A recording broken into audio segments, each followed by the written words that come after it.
A very good evening. It's 4 o'clock and welcome to this special broadcast here on NTV on 16 days of activism uniting against gender-based violence. I'm Chris Higenyi. In a short while, I'll be introducing my set of guests who will be talking about 16 days of activism. They'll also be bringing us up to speed with what the women's movement is up to, especially in light of the nearly 30 years since the landmark Beijing conference.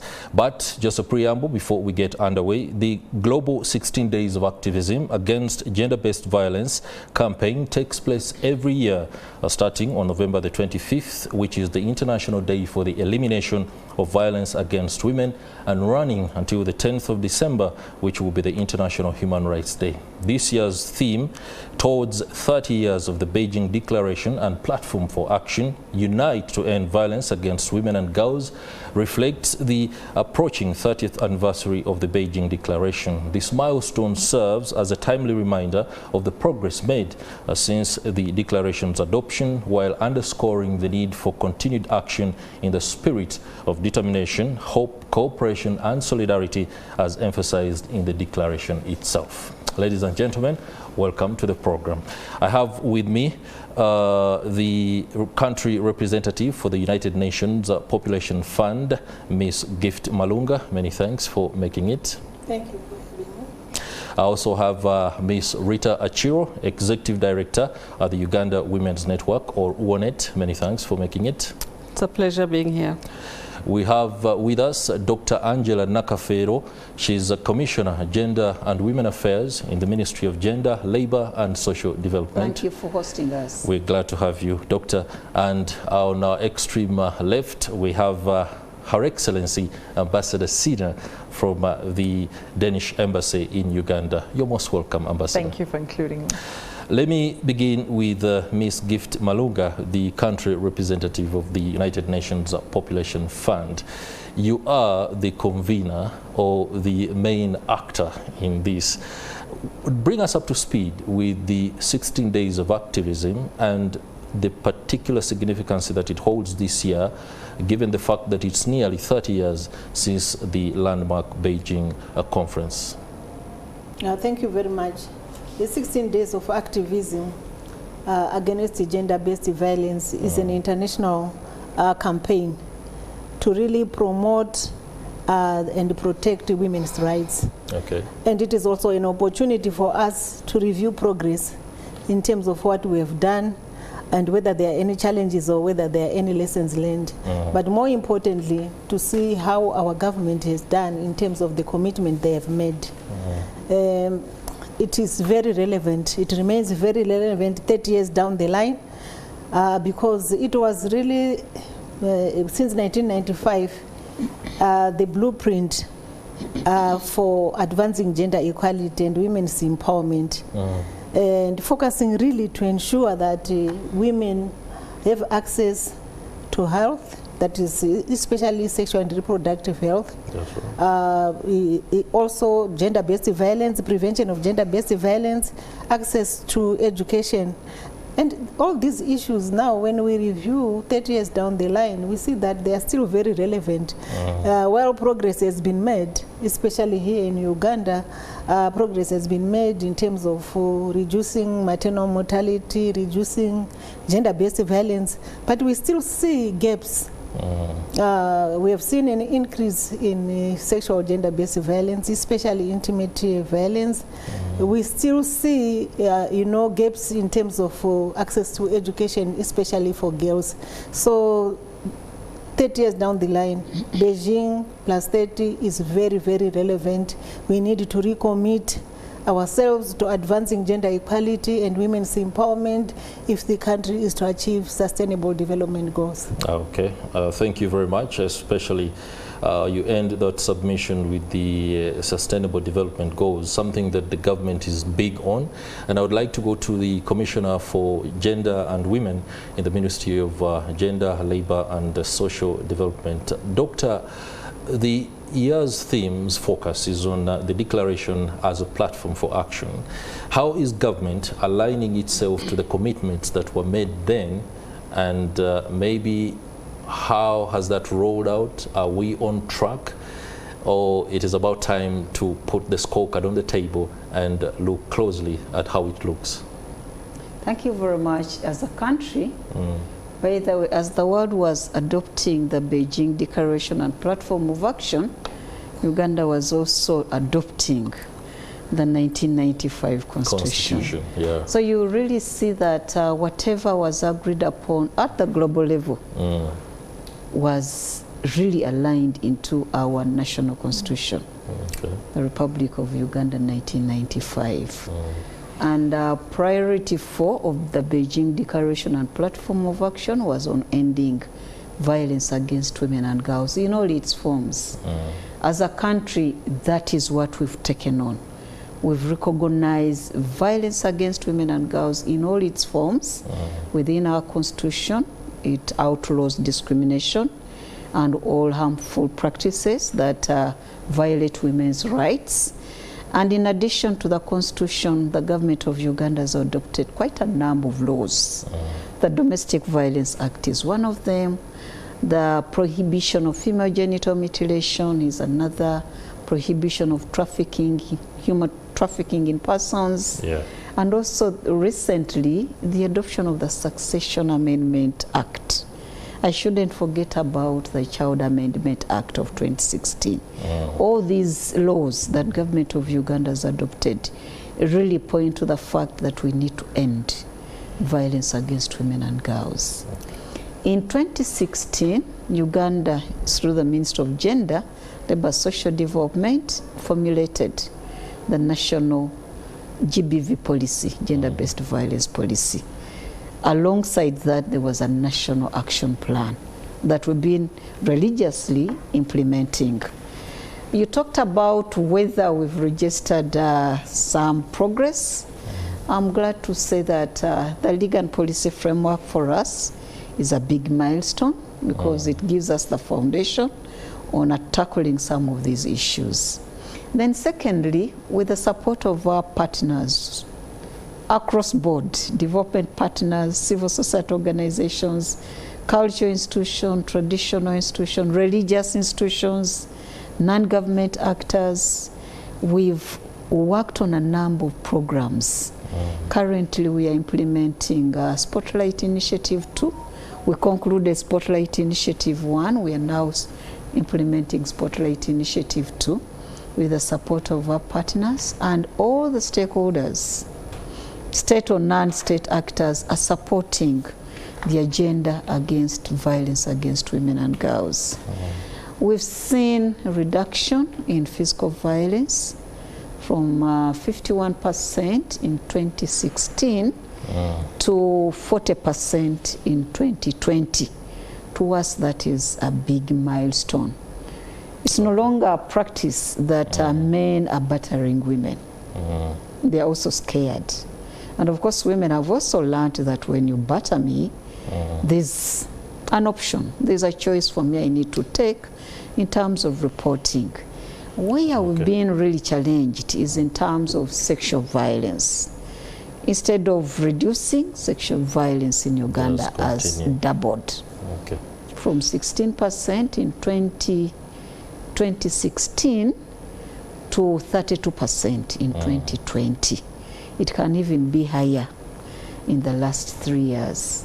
And because of that, we've had a very big challenge of child marriage and teenage pregnancy. So our young girls are getting married, our young girls are getting pregnant. You can imagine a child having another child. And many of them, 24% of girls dropping out of schools is mainly due to teenage pregnancy and child marriage. So as a country, we've been really challenged on sexual violence.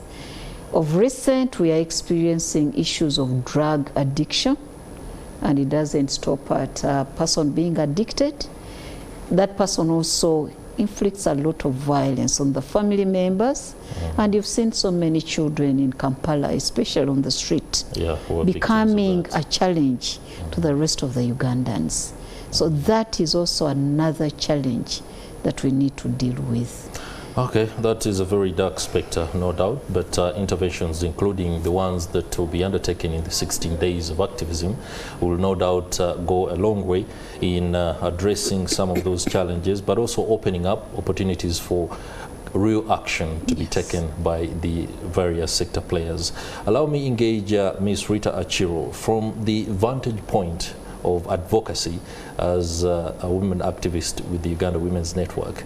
You do have a very clear picture, I must say, of what gender-based violence is across the country, what propagates it, why it is rampant in certain areas more than other areas, and what interventions have been undertaken and whether they are effective or not.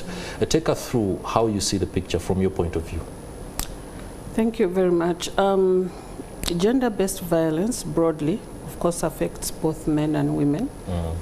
But when we specifically talk about violence against women and what propagates it, from the work that we do in the communities, one of the major issues is really the subjugation of women as second-class citizens, the lack of respect for them, the socialization that women are superior or boys are superior, and sexualizing women's bodies. That's why the Commissioner is talking about the increase of sexual harassment and abuse going up. That lack of respect and providing dignity for women is still a big problem. And that is, it's rooted in our culture, in our socialization, that, you know, you can still beat a woman, you can still abuse her. After all, what can she do? That cuts across. It doesn't matter which part of the country. That's right. So the aspect of patriarchy, the aspect of our culture that women are less, you know, of a human being than men is a major issue. But also looking at how gender has affected women and men differently. When I say how gender, the socialization, the roles that have been given to men and boys, girls and women, you find that most of the things that women do are those things that keep them in the private sphere or in the domestic sphere. They lack exposure, and because they lack exposure, they're the ones who are the least economically empowered, they're the ones who are the least educated, they're the ones who have the least information, even where to go to report a case. So that has, in a very, on a very large scale, affected women and girls. Now, when you ask, where are these cases most and why? There's a thin thread between violence against women and education, economic empowerment, and agency. So where you find women are dependent on male relatives or spouses, dependent economically, there is a correlation of violence there. Where you find the woman, and I'm not saying educated women are not abused, they are. But what I'm saying is they could have more options, or they could seek out legal redress. That's right. They have all those options. Now, in the communities where we work, the major challenge that these people have, you'll find that, one, nobody will believe you, even if you reported a case. They will blame the woman. Many times the women and girls are blamed. Maybe you burnt the food, maybe the girl dressed badly, why were you walking in the night? So everybody will find a blame for the woman or girl. So it has been normalized that when a girl or a woman is abused, it is her fault. It is her fault. And that is what we are dealing with at the community level. The other is the issue of our own people, who, what we would call the duty bearers. Whether it's the duty bearers in the informal sector or the duty bearers in the formal sector. When I say informal, these are our traditional leaders, our, you know, our families, the elders. Then you go to the formal, where you really have from the LC1, LC2, all these people. They are the same people who come from the same communities, and therefore their mindset is exactly like you know, the rest of us, unless they have been exposed, they have been trained, and they have gone through understanding the laws that the commissioner has talked about. That is also a big hurdle there. Then thirdly is the issue of access to justice. The justice centers, as a country, we've done well. In this country, we have the Child and Family Protection Unit with the police in all police stations in the country. But how far, the distance, and what it takes for you to even adduce evidence that you have been abused, for you to even get that confidence to stand up that you have been abused. There's so many young women and elder women who are abused, but they don't have that confidence because nobody believes in them. So those are some of the things that perpetuate violence against women. Okay. Oh, thank you very much. That's a very grim spectre there. Ambassador, Denmark is a leading actor when it comes to the humanitarian front across the globe. But over the last 10 years or so, commitments to funding initiatives towards, for example, improvement of adherence to women's rights, empowerment, have been dwindling. Talk to us about the commitments that Denmark is working on, and maybe that is an assurance to actors including Ms. Rita Achiro, an advocacy or activist, that there is support coming and this fight is going to be won. Yeah, thank you very much, and I just want to echo my fellow women here that this issue is one, of course, that globally, but also in Uganda, has experienced a lot of progress, but still has a lot of challenges. And I think we have to realize that continuing to work on this issue on so many levels is important going forward. Of course, we've spent 30 years almost with the Beijing Declaration. We have achieved a lot of progress jointly as a global community, but unfortunately, I think we need to spend another 30 years as well before we can hope that our work is complete. And as Denmark, we are taking our part of the responsibility. We have for long been a global leader in promoting gender equality and the fight against sexual and gender-based violence. We do this, of course, in the normative frameworks, the global frameworks. We need to globally meet, exchange good practices, work on enhancing the policy frameworks that are bringing us to a level where we want to be. The Commissioner has talked about it, the laws that needs to be aligned to global standards across the board, but also financially. So as Denmark, we have long been a very strong supporter of SRH, sexual and reproductive health and rights, and the fight against sexual and gender-based violence. We do this globally by supporting organizations such as UNFPA, UN Women, international CSOs such as the International Planned Parenthood Foundation, Mary Stopes Internationals, and many others. But we also do it locally in a country like Uganda, one of our core priority countries for our development cooperation.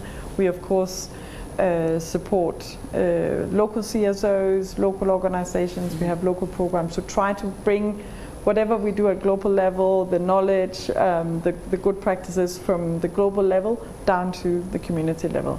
And in doing so, we understand that it has to be done within the local context, together with local organizations and the communities in which we work.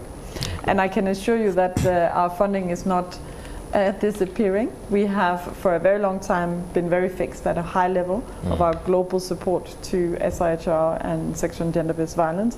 And in Uganda, we have just launched a new big country program working on many fronts, but one of them is specifically targeting sexual and reproductive health and rights and sexual violence in refugee-affected districts in Uganda. Okay. So we are here and we're here to stay. All right, thank you very much for the reassurance. Ms. Malunga, the United Nations Population Fund has had a series of efforts being undertaken towards addressing gender-based violence. Do you mind breaking down these for us and also share the impact that you have been able to see and across those communities?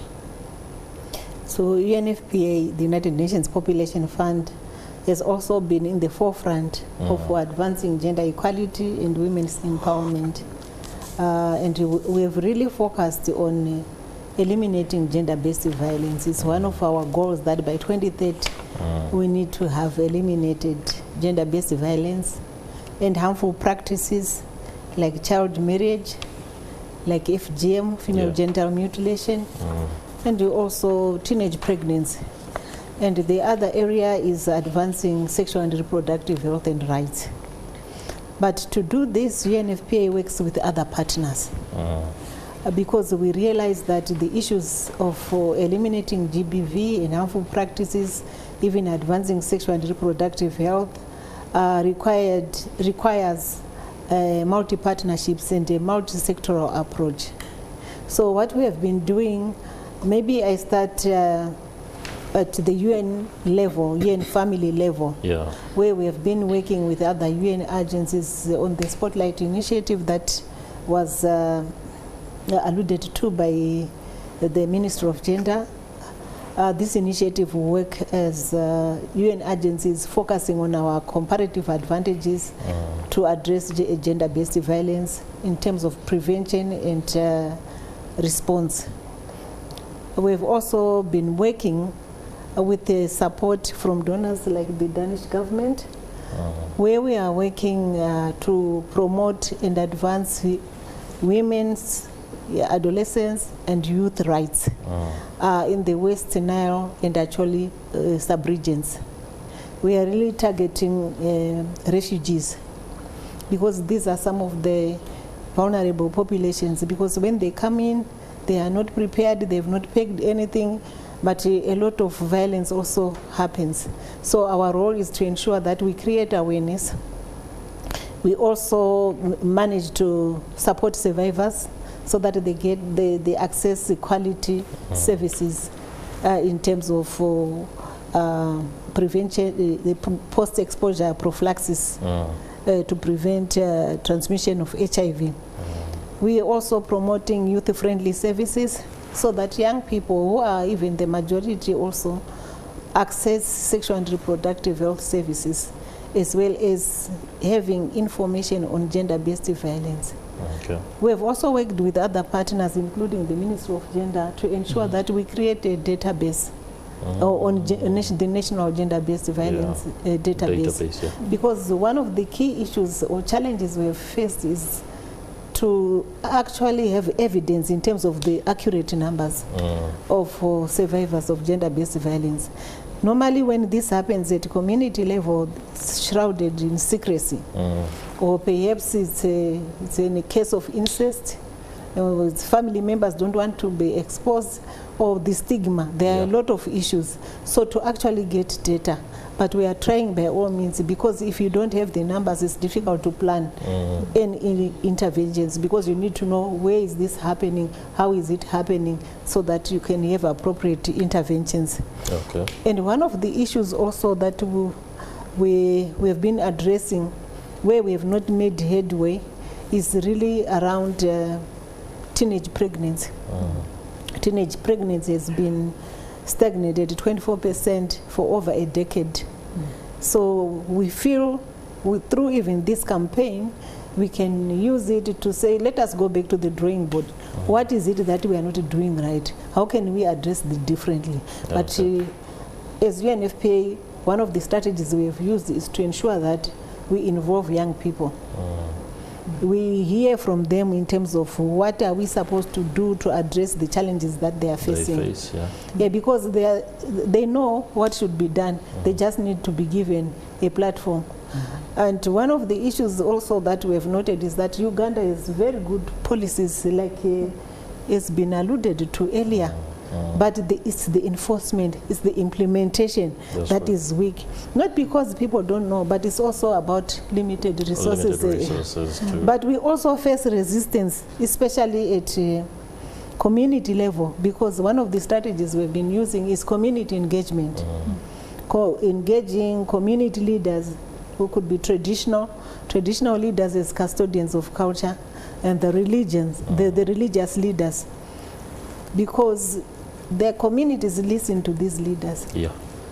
But we face a lot of resistance at times. At times we make inroads. So we would also want to continue engaging them, but them being champions so that they can speak to fellow men about prevention of gender-based violence. Okay. Yes. Dr. Nakafero, the country representative here talks about evidence-based interventions, and that is very important, especially if you are to design policy and laws towards addressing some of these challenges. You earlier spoke about how government has rolled out a multiplicity of laws, but existing gaps do continue to cause some challenges here and there. Talk to us about how you're bridging these gaps, especially within the laws, but also the policy shortfalls. Because many times, especially with regard to what is described as intersectionality as a major aspect as covered in this year's theme, the need to cover and attend to all women in all walks of life. You could target women and then forget that in targeting women, you have the disabled and then you have the illiterate. All this requires concerted effort. How are you achieving that? Thank you very much. Based on the existing evidence and statistics, we've been able to adopt a multi-sectoral, a multi-stakeholder approach to all forms of violence against women and girls. You'll find that all the programs that Dr.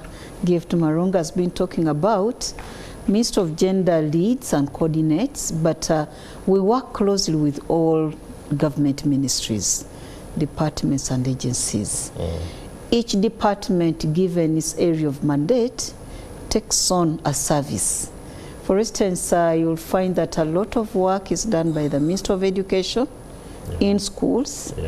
Health, the Ministry of Health delivers health-related services to the survivors, including sexual reproductive health to the survivors and victims in all its health facilities.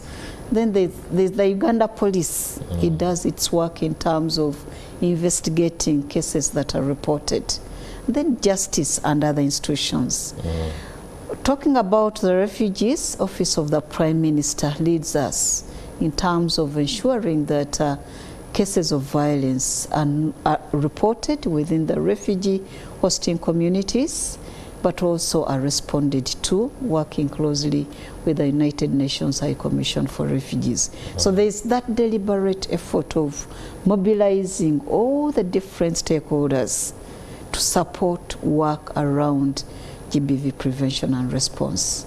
Dr. Gift has already talked about that resources are limited, but while we have all the different stakeholders under their respective mandates, where we have the religious institutions supporting us, the cultural institutions supporting us, civil society organization, and the private sector, really we are able to improve and scale up the services we deliver as a country.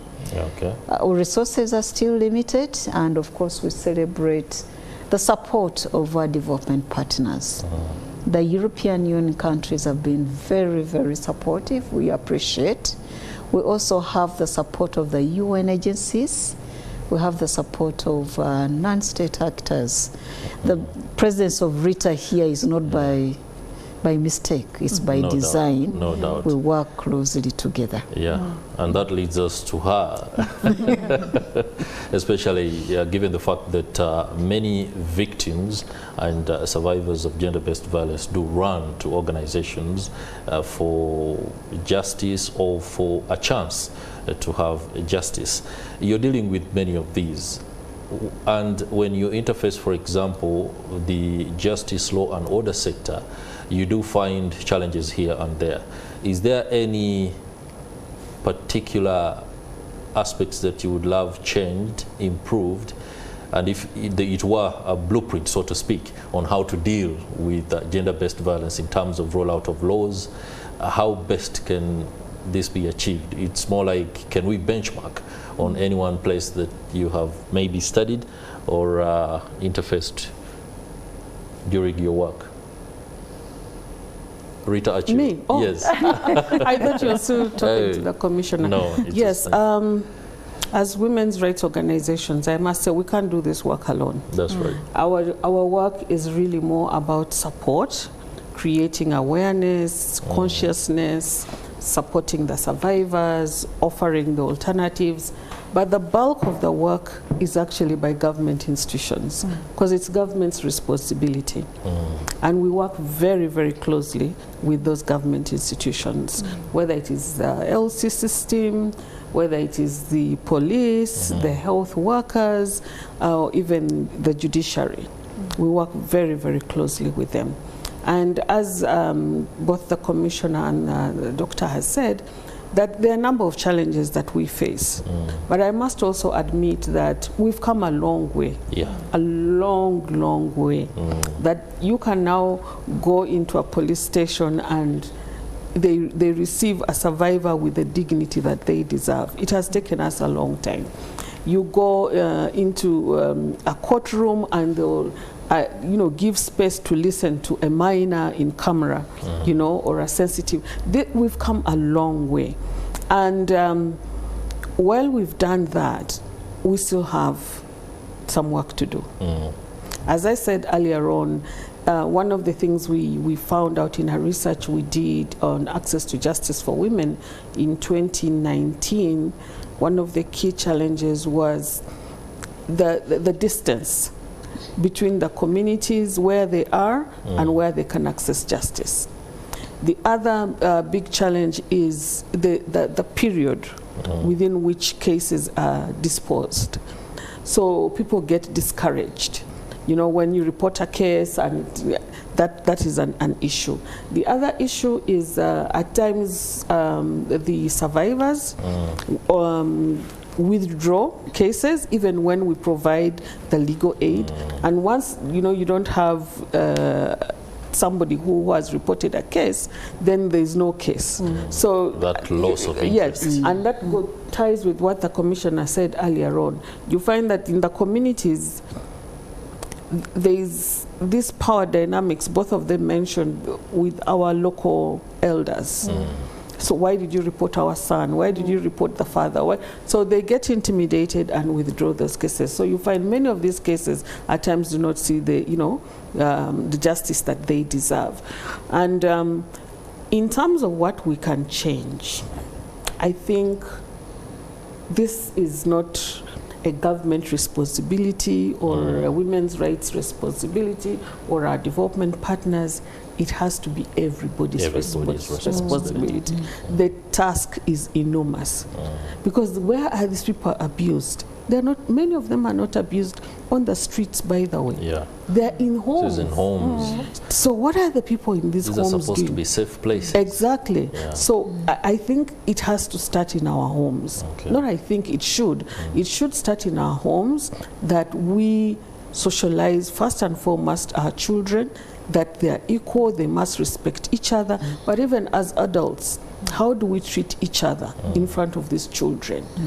And once we can start that at home, then it becomes easier. The laws and policies that we have, these are just, they give us a benchmark. That's right. But we have them, but why aren't they working? The reason why they are not working is because the people are not actually adhering to what these laws say. The other issue that we also find in the communities is the lack of knowledge of these laws. Even our officers, some of them do not know. The commissioner here talked about the amendments that have happened to these laws. You go to some of these offices, people are quoting for you laws of 50, 60 years ago, and they are not using the current laws. So the dissemination of these laws is very crucial.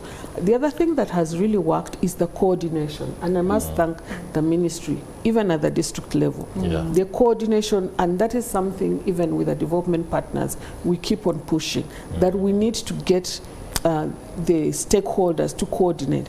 If I fail on my part, if I'm the health worker and I fail on my part, then she will not be able to do her work as a police officer. That is right. And if the police officer doesn't do his or her part, then the person in the judiciary will not be able to do their part. So that coordination and holding each other accountable is something that we need to enhance, because then these actors are able to report to each other. You'll know where the gap is, who is holding us behind in this chain, because the whole justice system has different players, and that coordination is something that needs to be strengthened. Okay.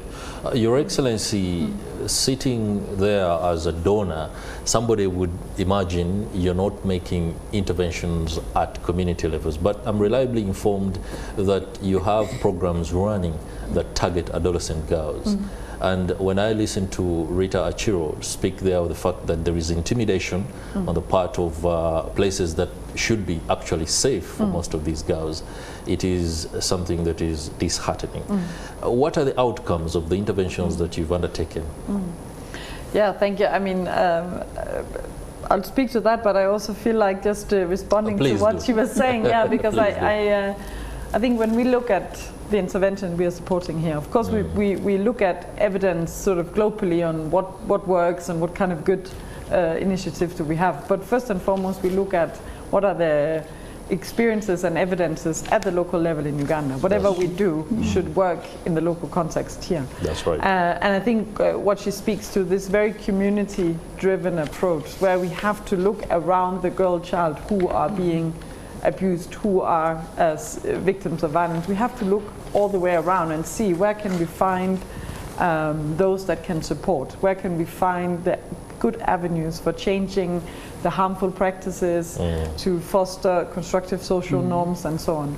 And I think one particular way of working that we have found very effective, and I'll speak to some of the results later, but one thing I find extremely interesting is initiatives that are really working with boys and men, young boys, and who are working with peers, who are training adolescents and young people to become peer educators, to themselves work on countering harmful practices, on fostering positive masculinity, and working to support a practice where boys and girls are equal, where women feel safe. Because, and I think we have to realize, as young as we all look here on the panel, some of us coming from here, telling young boys how to think, how to do, you know, it's not working. But if you get it from your peer, if you're speaking to another young man who are telling you, you know, how he thinks, what he has learned, it's just so much more effective. This is also, of course, what we relate to each other in a certain way.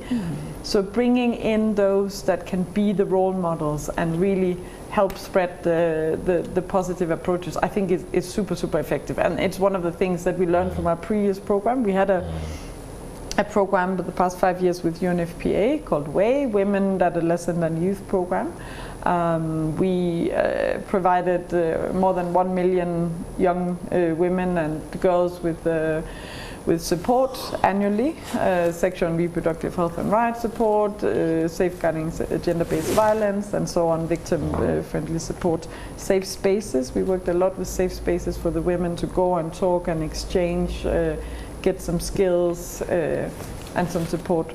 The new program we're implementing, we're calling it SAY, Strengthening Adolescence and Youth Empowerment and Rights Program, I think. You know, we always have these long, these long titles, and then we have an abbreviation, but the core of it is actually, we're really building on that part where we're saying, okay, we need to target specifically things that works for the youth. And we need to bring on board the boys and the men. I've experienced being somewhere up we were in the West Nile a couple of months ago, and we were talking about these safe spaces for women and providing young girls with skills.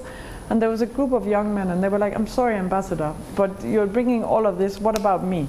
And at first you get a bit offended. It's like, oh, no, this is about, you know, the girls are victims. But then I got to think, they're right. Huh? That's right. Because if we are only targeting women and girls, we are helping to create that sort of tension between genders, which is not constructive. That is right. So bringing in the boys and the young boys and the young men, bringing them in terms of becoming advocates and role models, and really listening to them, understanding what is it that, you know, what is it that they would like, what is it that is challenging them, I think is really the key. Okay. And it's a long haul. Hey? It's not something that you just do then in that type of program. Okay. And that's the last thing I'll say. It's one thing that we realized is that One thing is our big programs for specifically targeting sexual and reproductive health and rights, sexual gender-based violence. Very important to support survivors and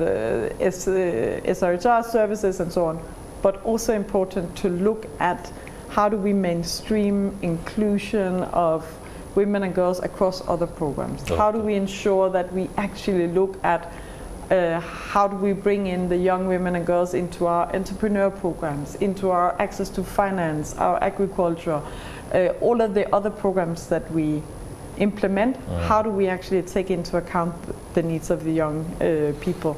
Okay. So we have engaged a group of young people in what we call our youth sounding board. We're simply invited out, got a lot of good applications, have young people across Uganda advise us on our other programs, advise us and challenge us, which is a good thing, so that we actually give them what they are looking for. Maybe a representative talk to us about, she speaks about the challenges and how they are approached. Peer-to-peer is pretty good in advancing all effort. I do not know how you deal with the men who are family heads, the men who have within their communities been known to be perpetrators of violence, in changing their mindset. I don't know whether you've had success that you can ably share here on what changes have occurred when you have engaged these men, because the boys can be engaged. There's a lot of ability to adopt quickly for the young men, but for the men, these are conservative individuals and they are the main perpetrators. Tell us about how that engagement is working. Thank you very much. So from UNFPA's side, we have an initiative that we call Male Engage. But this one is targeting boys and men. Okay. But we said, and then we reflected and said, before they become men, I think we need to do something before they're old men or young adults. So our strategy takes a life cycle approach. We start from socialization,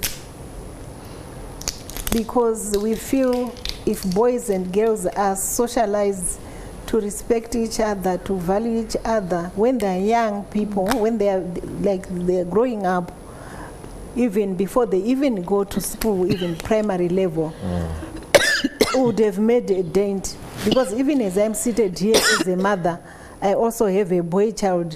When I sit and reflect, I feel maybe I would have socialized him differently than the way I socialized the girl, so that at least he would respect the girl child and the sisters.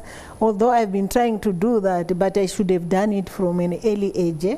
That's right. Yes. So from that socialization process is very important, because if you are socialized, you say, now when you come back from school, your focus is to ensure that maybe you study, you focus on your studies, and the girl child is helping mom with the household chores.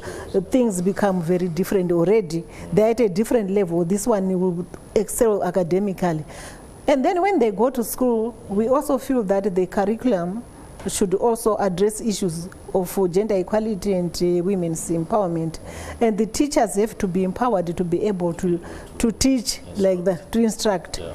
But then now at community level, the Male Engage initiative that I was talking about is, we are even targeting the previous perpetrators of gender-based violence. That's right. Trying to understand why they had to violate their women's rights like that, and then they would tell you, we are drunk, no, this woman has to listen to me. So you start now addressing these issues, but discussing with them. And then, okay, I'm sorry, I think I shouldn't have done that. But then we engage them and empower them, train them, so that they themselves now can teach other or create awareness within their communities that gender-based violence is a human rights violation, and we shouldn't do that. We should respect our wives you don't have to beat your wife so that they love you.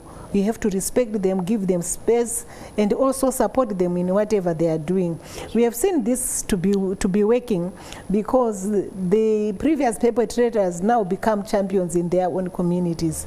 And another strategy that we have also used is the one that I had talked about previously, of engaging community leaders. Who are men, to say, please talk about this, create awareness within your communities. But the whole idea is the negative gender norms and practices that perpetrate gender-based violence. So this is what we have been doing, and some of the traditional leaders are even champions in their own communities. Then they are empowered to make even their own bylaws that are also respected. Then in my community, no girl child will be married. If you do that, you have to give me 4 cows or something. So it's a deterrent. Right. So they don't do it. Because once a marriage is sanctioned by these traditional leaders, even when someone is underage, then it goes because of the laws we have. Madam Commissioner, when the 16 days of activism are done on the 10th of December, the Sustainable Development Goal 5 on women, gender equality and empowerment of women will remain supreme. This effort must continue. What are the actions that are going to be taken, or what is it that is already being done that should not either stop as a result of the activism ending, or simply running out of steam because of the other sector players ending the campaign? Thank you very much. All our interventions around ending violence continue. I talked about Spotlight Initiative 2. Spotlight Initiative 2? Yes, which we are implementing with UN agencies, with the support of the EU delegation in Uganda. Civil society organizations are participating, private sector, and traditional and cultural institutions. Within the education system, where we are focusing on young girls, we have Gender for Development in Uganda. It's another program that is going on, specifically ensuring that adolescents have access to right to education, but also in a safe learning environment. So Ministry of Education is leading us on that. And what I like most within that program is we've been able to mobilize resources to ensure that the current child mothers have a right to go back to school. We've signed memorandum of understanding with quite a number of technical vocational institutions to ensure that those who are not able to go back to primary and secondary are then skilled in areas they would want through the technical institutions of learning. And they will be awarded certificates at the end of the training. That is already funded under the program. As a ministry, we've embarked on the review of the Gender-Based Violence National Action Plan and the policy, and we hope that come 2025 we would have concluded the process. Meanwhile, at the national level, we are also contributing to the regional agenda and the global agenda, where we are celebrating Beijing at 30. We've already submitted our report to the UN headquarters. We've had quite a number of interventions at the African Union level. And of course, we'll be planning for the 69th Commission on the Status of Women, where we'll be able to really amplify our voices at the global level, demanding for end of violence. At the national level still, the different ministries and agencies are being strengthened through capacity building to ensure that we are able to have quality services that are delivered for the survivors and victims of violence. So quite a lot is going on, sir. All right. Ambassador, you spoke earlier about partnerships and collaboration. I won't take you into that, but I would like to engage you on evidence-based interventions. I do not know how you are approaching this. Of course, I know that the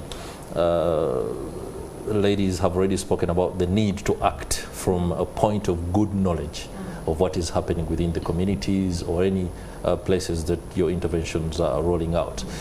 How can that be tweaked to make sure evidence-based interventions are pinpoint? There is having a lot of evidence on your table, but still interventions fail. How are you ensuring that doesn't happen? Very quickly. Yeah, I mean, good question, and I think it speaks a bit to some of the things I spoke about before. That, for instance, introducing a stronger focus on engaging adolescents and peer educators springs from evidence, that we understand that it actually works better if we engage the young people to be peer educators themselves. So that's an example of something that came out of gathering evidence on what works and what doesn't. Another thing is the very strongly rooted community approach and engaging stakeholders at all levels. So in our program, for instance, the program I spoke about before with UNFPA, we have 3 core partners, Care International, Mary Stopes International in Uganda, and Nagoro Teenage Information Center. But we're asking those core partners through the UNFPA to work very, very closely with line ministries such as Ministry of Health, Ministry of Gender, Ministry of Education. We're asking them to work closely with the National Population Council, the Uganda Bureau of Statistics, and with the district local governments in the areas where they are. So we are making sure that the partners we are working with, not only, they would gather information and engage the stakeholders at all relevant levels, but also not only to bring about evidence. Obviously it is that, and that is where we are getting our interventions for, but it's also to bring in the evidence from our interventions into the local governments and the national governments. Sometimes we are doing things in the international sphere, with the non-state actors, that can inspire some of the government programs that the Commissioner is also talking about. And we do feel that in this sphere we have a lot of common interest in understanding what works best, and we have a joint interest in enhancing women's rights and protecting young girls and countering sexual and gender-based violence. That's right. So we need all hands on deck. So we're making sure that we collaborate very closely. We each play our part, but we make sure that we inspire each other and have a very strong dialogue on what works, what doesn't work. Because at the end of the day, you can have beautiful policies. If they don't work in practice, it's very bad. You can also have something that works really bad in practice, but you have policies that are working against. So we need to have that collaboration so that each can play their part best. And I do think these are areas where we are making progress together. No doubt. Rita Achiro, in a minute, what message do you have for the men and the boys out there? The message I have for the men and the boys out there and the community at large, that the impact and effect of violence against women is not only the physical that you see on the girl child or the woman, it actually affects the family. That's right. How this woman relates with the family, the productivity, all that affects the family and it affects the community. But it just doesn't stop there. How much money do we spend, taxpayers' money, money from donations that we get from our development partners, money that could have been invested in other economically gainful activities. That is right. We are diverting this money into addressing issues of violence against women, which we could actually avoid.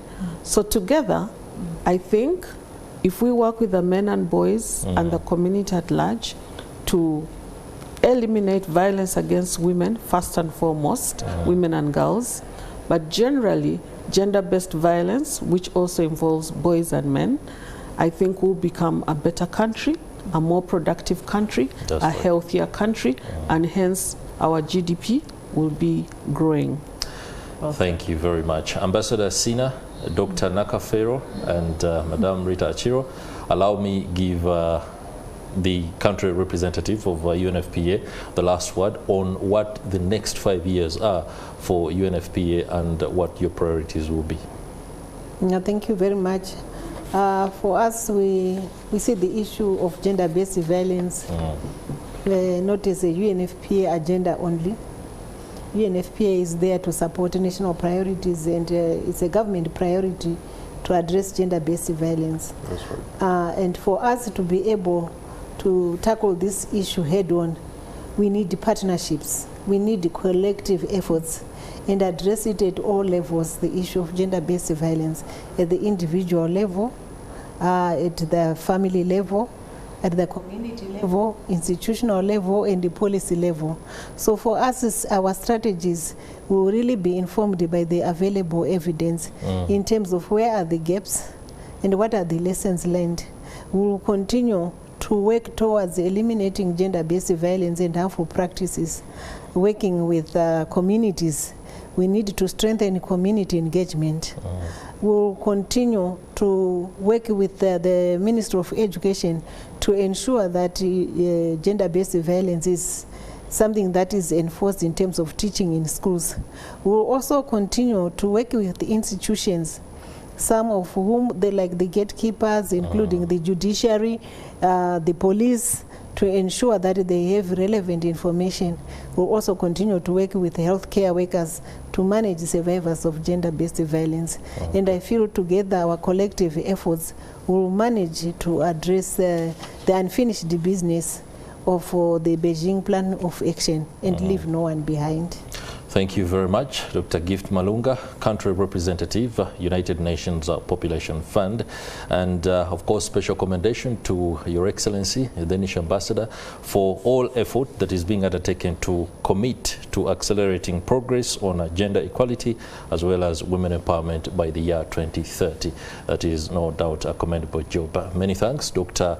Angela Nakafero, Commissioner for Gender and Women Affairs in the Ministry of Gender. Many thanks to you too, Rita Achiro, Executive Director at the Uganda Women's Network. Your submissions and perspective has emboldened my understanding and of course the audience's understanding of matters gender-based violence. I do hope that the messages, especially those that have been given to the men, will go a long way in reversing what is no doubt a very grim spectre. It's been a pleasure having you on the show. Thank you. Thank you for having us. And that will do it for this talk show on the 16 days of activism that will be, of course, going all the way to the 10th of December. Be part of it. Chris Higenyi is already part of it. And as you can see, I already have a scarf with me, orange, and of course, given to us by the Australian Development Agency, UNFPA, and Swedish Embassy, and all the actors within the spaces. It's no doubt a commendable job that is being done. I hope that you do take your own responsibility very seriously, especially if you are a father, if you are a brother, if you are a guardian. Be a safe space for the girl child. It's been a pleasure having your company. I'm Chris Higenyi. Have yourselves a good evening.